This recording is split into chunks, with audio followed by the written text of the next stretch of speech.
already knew because I had run businesses and failed miserably.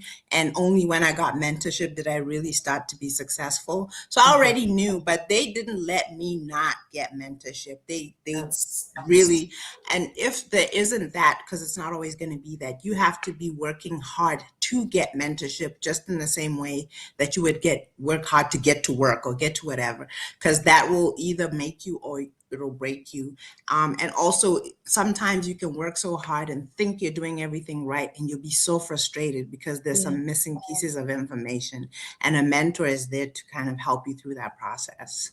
I'm glad that you mentioned mentorship. That's huge. I think that, and this is what I've heard from like cousins, like my little cousins, girls who are actually, one is at Emerson, and who are actually trying to, get their footing and things like that.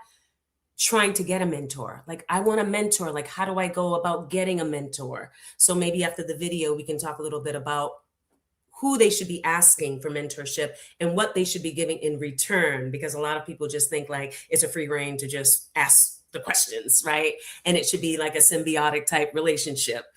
So let's go to a video and then we'll come back to that.